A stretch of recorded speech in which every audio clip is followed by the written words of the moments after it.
Yes, ring ring, call me ring ring. Kung gusto mong magdala pa ako ng movie.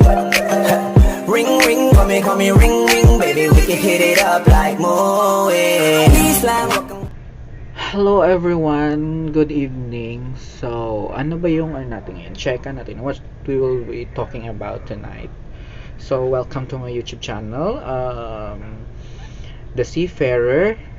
And, so, please subscribe and click the notification bell para ma-notify kayo kung ano yung mga bagong i-uploads ko. So, ano bang check natin ngayon? What we will be talking about today?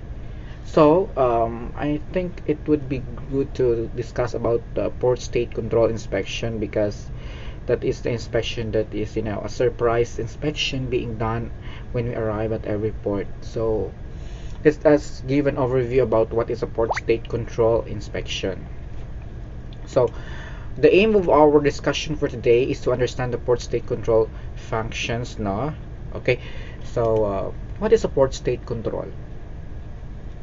Port state control is the inspection of foreign ships in national ports to verify that the condition of the ship and its equipment comply with the requirements of the international regulations, and that the ship is manned and operated in compliance with these rules. Port state control is a system of harmonized inspection procedures designed to target substandard ships, with the main objective being their eventual elimination. So, ano bang tawag sa mga inspector ng port state control? Port state control inspectors are called PSCOs and are required to investigate compliance with the requirements of the international conventions. So they're the one who will investigate, if the vessel complies with the requirements of the international conventions such as SOLAS, MARPOL, STCW, and the MLC. So yung mga bagay na inspection nila, those mga international conventions from the IMO, tulad ng SOLAS, Safety of Life at Sea. MARPOL, if the vessel complies with the MARPOL regulation. STCW, if the vessel or the crew complies with the standards of training certifications. And MLC, ano ba yung living conditions ng mga crew on board? The wages are correct and being followed well, the regulations from the MLC. So ganun. So the inspections can involve checking that the vessel is manned and operated in compliance with applicable international law, and verifying the competency of the ship's masters and officers and the ship's condition and equipment.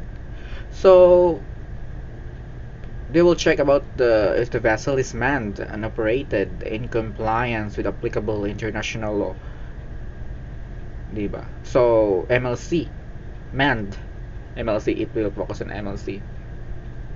And they will see the competency of the ship's master. So competency means from standards STCW, competency of ship's masters and officers. So they will look for the STCW there, based on their STCW regulation, and the ship's condition and equipment.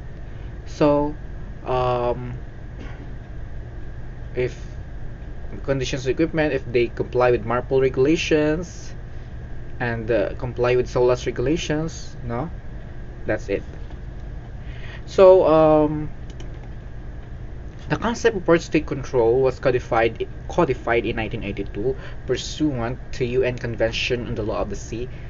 IMO and ILO international conventions give powers to countries to which ships travel to ensure that those ships do not pose an unreasonable threat to the safety of the ship, of its crew, or of the marine environment while in their waters. So yun. So the purpose. What is the purpose of the port state control? The purpose of PSC is to verify that foreign vessels entering PSC waters are in compliance with strict international safety and anti-pollution standards, diba? Strict international safety, SOLAS. anti-pollution standards, MARPOL. So the port state control objective is to detect and inspect substandard ships and to help eliminate the threat they pose to life, property, and the marine environment. Diba? That is the main purpose of the port state control. To, to eliminate the threat of the substandard ships, no? Diba? Because substandard ships can be a threat to life, property, and the marine environment. So if they see a substandard ship, they have the power to detain it. Ganon. So, ano ba yung mga international conventions na bine-verify ng mga PSC officers, no? Anong international conventions na i-verify nila as per IMO? So, these are the SOLAS, International Convention for the Life at Sea, the MARPOL, the International Convention on Load Lines, the STCW, International Convention Standards Training and Certification, COLREGS, provision that is the prevention of pollution at sea, the tonnage, International Tonnage Certificate, and the ILO 146/1976, the Merchant Shipping Minimum Standards. Those are the PSC officers, in-inspect nila as to verify the ship compliance with these international conventions. Ganon. So,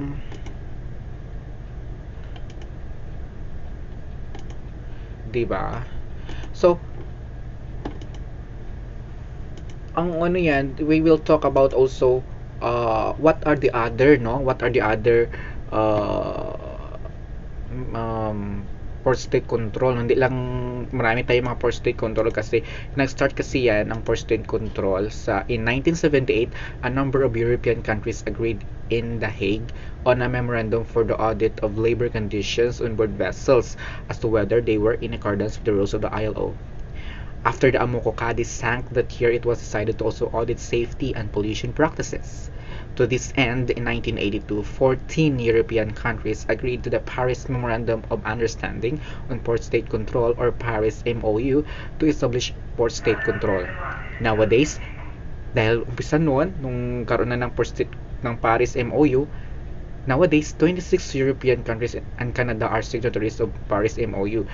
PSC was a reaction to the failure of those flag states, especially flag of convenience states, that have delegated their survey and certification responsibilities to classification societies. So, modeled in Paris MOU, several other regional MOUs have been signed. So from the Paris MOU, we have na-create na yung Tokyo MOU.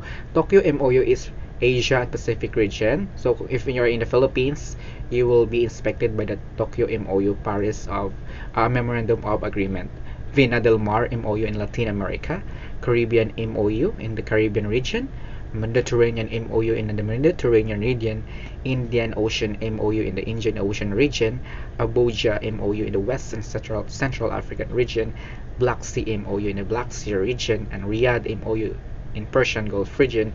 And in the US, we have the United States Coast Guard. So, ano ba yung mga PSC inspection categories, the areas being inspected on board? So first, they will go on the bridge, accommodation, cargo area, main deck, engine room, workspaces such as pump room, steering, or whatsoever, and yan mga inspection nila. So first, they will do the documentations, no? Documentation. They will go on the STCW training, certification of escaping, the ISM and ISPS codes. Yes, ISM, the ILO Maritime Labor Convention. So they will go also for the documentations, no? So for ISM, we will see here the safety and environmental protection policies. Mga policies na company naman yun. Diba? ISM. Okay. So, upon update to the most frequent deficiencies listed by the PSC. So, most ship owners and operators consider port state control a necessary evil. But if a ship gets detained, it can be really expensive. Besides, port dues and a possible off-hire situation. Party girls, don't get hurt, can't feel any ng movie